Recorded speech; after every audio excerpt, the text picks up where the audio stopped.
In 1977, a small factory in Colvin, Leicester got to work on something that would change the lives of countless people.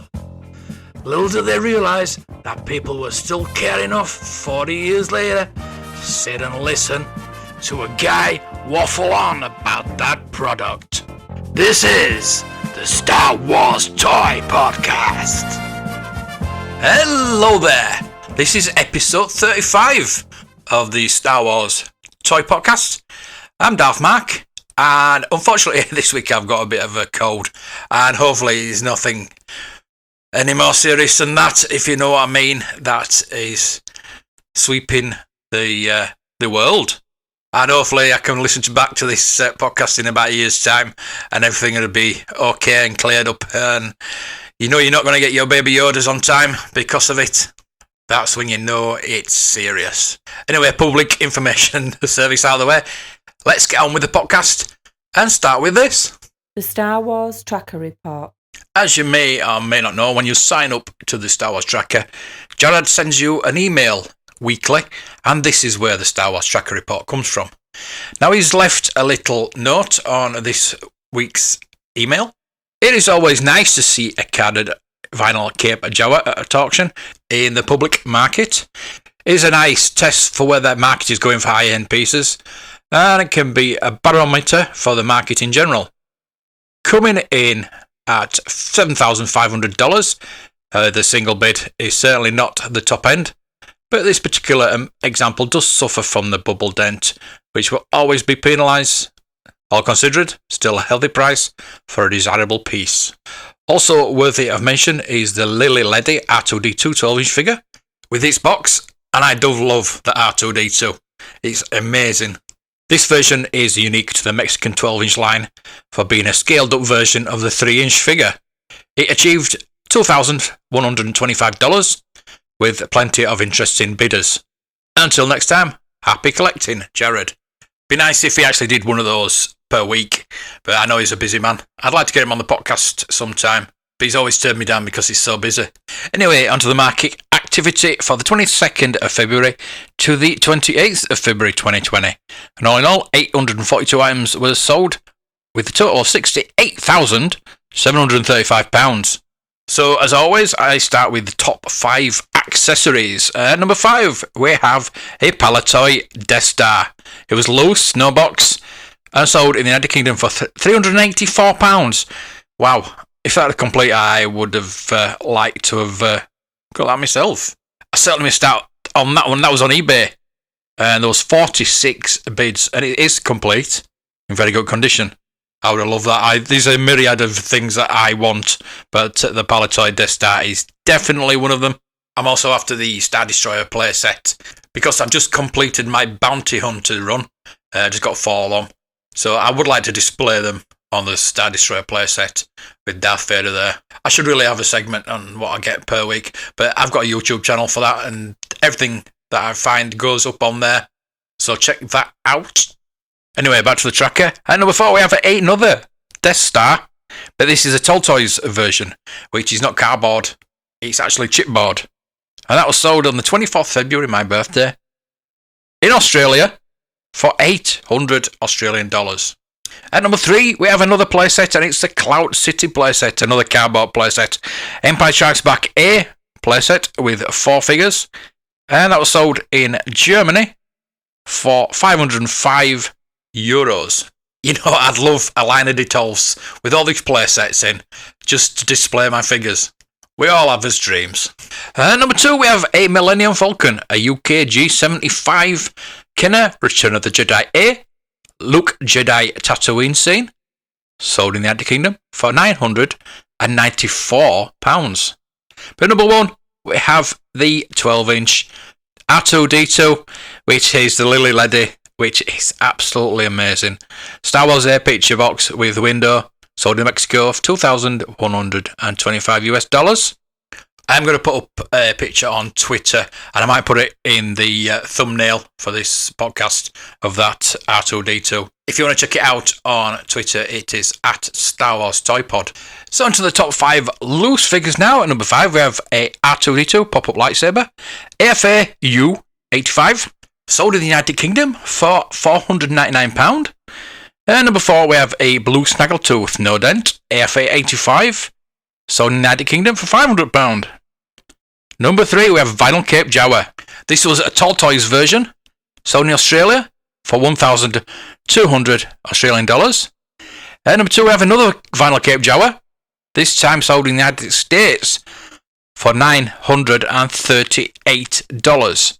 But number 1, we have an AFA 85 Boba Fett.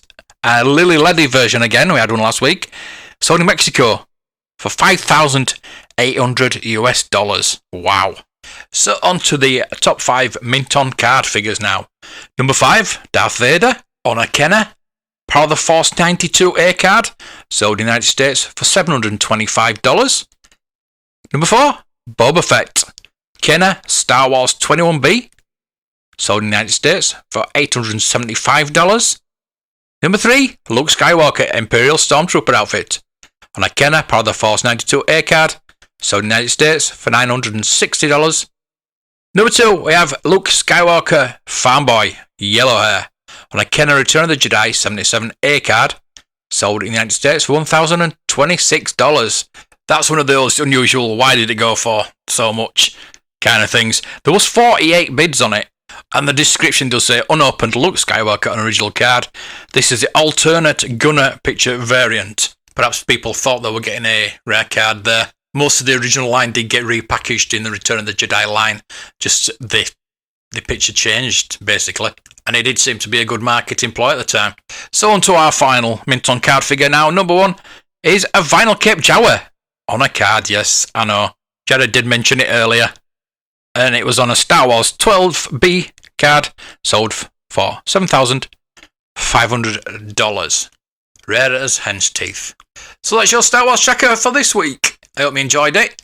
I hope you enjoy it every week. I do love using the tracker for my collection. As soon as I get a new figure, it goes straight onto my tracker, and it's nice to see if I've got a good deal and where the valuation is at that point. But of course, it's not just for the figures, it's for the vehicles, play sets. All the accessories can be accessed on the Star Wars tracker and put into your collection. And if you want it for yourself, it's on iOS, Android, and on your laptop, desktop, Mac, anything really. Just visit www.starwarstracker.com. Penny for your thoughts. A couple of weeks back, I did an interview with David Whiteley, who made the documentary The Galaxy That Britain Built. And in that interview, we were talking about the 3.75-inch figures and the fact that The Rise of Skywalker didn't have a 3.75-inch figure line. He wasn't aware of this, and he asked why. Now, I didn't have a good enough answer at the time. I've been looking into this. Of course, I have my own thoughts on the fact that kids don't play with the figures anymore, and that Hasbro are splitting the figures into 2 categories, one collectors and one kiddie line. And by kiddie line, I mean those 5-inch characters that look less authentic than the vintage line, to be honest with you, but they're more cartoony style and geared toward the very young. But that's just what I think. I've been, as I say, looking into this. I found an article that was on outerrimnews.com by Ashley Wilbanks and was published on the 20th of November last year. So it's entitled, I Guess the Star Wars 5 POA action figures are done. The major player behind the success of modern action figures and huge movie consumer products tie-ins over the last 4 decades plus was the original Kenner Star Wars action figure line.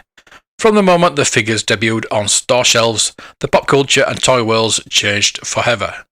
The Star Wars action figures, 5 POA, 5 points of articulation, head, shoulders and legs, have been the staple of every single Star Wars film released until now.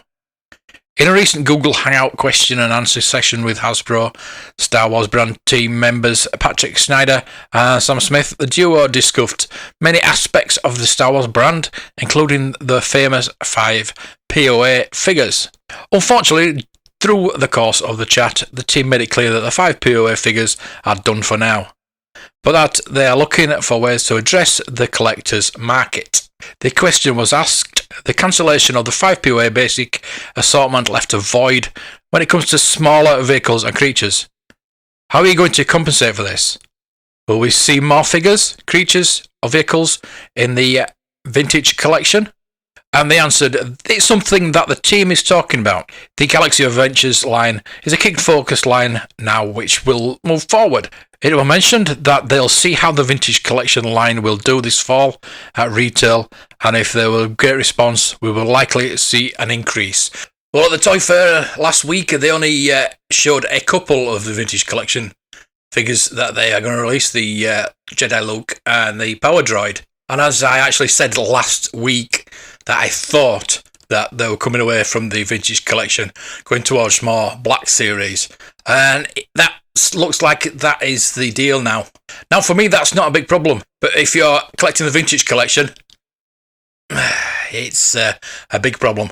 But I have said it before, they are doing too many lines. Maybe they should go away from the silly lines like the gold figures and that multicoloured Darth Vader and concentrate on a couple of lines. But back to this article now, and the next question was more a statement than a question. The cancellation of the 5 POA basic assortment left a void not only for the kids, but also the collectors. It was the only way to get figures such as Kate Allsight, Moloch, Kira, Beckett, Val, etc. The answer was, we went into a direction with Galaxy Adventures, which was the best for the kids. But we are aware that there's a lack for the adult collector. We are discussing ways on how to address that. Now, I for one have no idea what they could do about that. Are making that much of a loss that they stopped it completely? Rise of Skywalker was the first film that didn't have 5 POA figure. And for that matter, they had very little Black Series and very little vintage collection. I just wonder if they plan to do the retro collection as a permanent thing. Bring out the full 96, but then bring out the other characters too. Maybe starting with the Mandalorian. But there could be problems with that too, because with the vintage collection and the retro collection, they're too similar. And it could be quite confusing to the non-Star Wars parent who are buying these figures for the kids. To be honest with you, the kids are very limited on these figures because the retro collection is aimed at collectors and the vintage collection is aimed at collectors, really. So the limited number of kids that actually play with these figures, are they getting the retro collection or are they getting the vintage collection and opening them and playing with them? Or are they getting the Galaxy Adventures? I can't see anybody above, 8 that want to get these figures and play with them. I know it's a different time from when I was a kid. I was playing with my Star Wars figures up till 14, 15. One of the only reasons I actually got rid of them was peer pressure, really. Not that I took a lot of notice of anybody, because I've always been a geek, and I took a lot of stick for it back as a kid, as I'm sure a lot of you did. And that's something that gets me about the Star Wars fandom. We've had to grow up fighting against other people because we like Star Wars, and now we're fighting with each other because we like Star Wars. But that's a story for another day. So what do you think? I'd like to get the conversation started on this. Do you collect the retro collection that I know they're hard to get hold of, but I did get some this week eventually? Or would you rather have a 5 POA normal collection like we had with the Last Jedi? I think Last Jedi, the lack of sales for the Last Jedi and Solo killed off the 5 POA line. Or do you prefer the vintage collection? And I'll tell you what, I'd love to see some vehicles and play sets from the retro collection. So if you've got an opinion on this, I'd like to hear from you. You can hit me up on Twitter at Star Wars Toy Pod. Email me, blueharvesttoys@gmail.com. And maybe we can get a few people on the podcast very soon. Somebody once told me the world is gonna grow. Carrying on the theme of success and failure of a 5 POA line, I found another article in my research that comes from December 2016, and it's from Tracy Eisenhower of needlessessentialsonline.com. It's hard to imagine a Star Wars toy line failing, but that's indeed the case for the original Power of the Force line. Power of the Force came out after Return of the Jedi, and it was assumed it would help pull the brand from the brink of collapse. With no movies on the horizon and interest falling by the wayside thanks to G.I. Joe, Kenner was left with a few options for the brand. Droids and Ewoks came to mind, by rebranding the line and combining everything under one umbrella. One can see that Kenner put effort into the property. The failure of Kenner can also be seen as a success, but many years had to pass before the fans realised that. The Power of the Force figures as a whole are some of the most sought after collectibles from the original line. The cost factor alone can be intimidating as you plan to build a mint-on-card collection. Even loose collectors such as I had to deal with prices well into the $300 range for complete mint specimens. Besides the last 17, mint-on-card collectors also seek out other re-releases under the Power of the Force umbrella. Gamorrean Guard, for example, will cost a buyer $1,000 or more. It's hard to imagine that some of these figures sat in clearance bins for years. Yak Face alone could cost upwards of $250 to $300, loose depending on condition. Of all the original Power of the Force figures, he was the toughest to locate. This was mainly due to his release overseas and Canada. The States did not get him, nor did we get a carded version of Anakin Skywalker. Here is a great story concerning Yak Face. One of my friends who owns a comic shop told me he had customers from Spain visit him whenever they were in town. These individuals would bring bags of Yak Face figures with them and trade them off with other Star Wars figures. In Spain, the figures were worth as much as a TIE pilot here in the US. The Spaniards were getting $100 in trades per figure. If you ask me, this is one heck of a conversion. Anakin was available on a mailway in the States, so it was not tough to get loose. Now let's dive back into the line. In 1985, Kenner was trying to cope with the onslaught of G.I. Joe. As you know, Hasbro was nurturing the soon-to-be toy line that would redefine play for children all over the world. Hasbro took the basic size, improved articulation, and armed the figures to the teeth. Each figure has a backstory that gave children insight into the character. Hasbro also concentrated on the vehicles, and in the end the vehicles turned into the stars on the brand and the figures were essentially classified as accessories. Kenner had no hope in competing with this phenomena, and the only thing they could do was rely on their passion for Star Wars. One thing Kenner did to make the figures more appealing was to include a collector coin with their figure. Power of the Force essentially ended the mainline figure run for the films, but thanks for the Droids cartoons and made-for-TV movies, Ewoks, Kenner pushed through to the end. I did mention that the line failed but turned into a success, but how is that possible?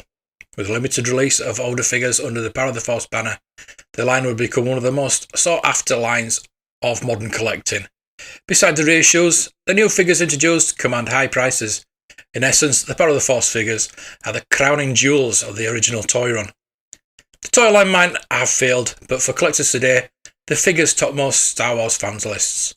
Consider this, from 1977 to 85, Kenner sold well over 250 million action figures. This is very impressive in itself, and as we all know, once interest bottomed out, Kenner was absorbed by Hasbro by 1991. Kenner, along with Hasbro, rejuvenated the line with the Power of the Force 2, as we mentioned last week, and the rest is history. If you ask me, that's a bona fide success. It just took years for people to catch on to that fact. If you were lucky enough, collectors were still finding carded examples years after the line ended. KB Toys was a major dumping ground for Star Wars goods. I remember seeing dump bins full of Power of the Force figures as late as 1990.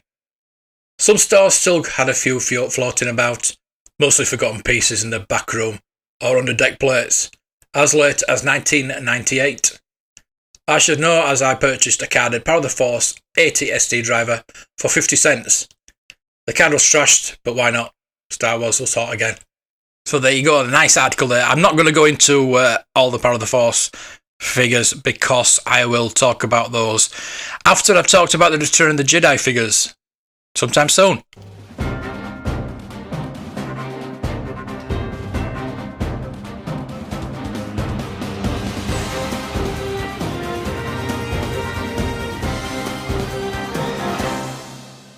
Wow, I haven't used that in a while.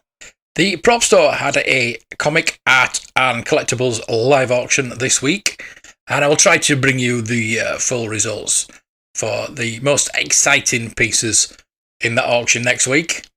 But I just wanted to talk about this certain piece that always comes up at these auctions, and it's a rocket firing Boba Fett. Yeah, another one. They're usually at Hakes auctions, but this one, as I said, was the prop store. The auction itself was bigged up a hell of a lot on Forbes.com. So I'm just going to read you this article from that.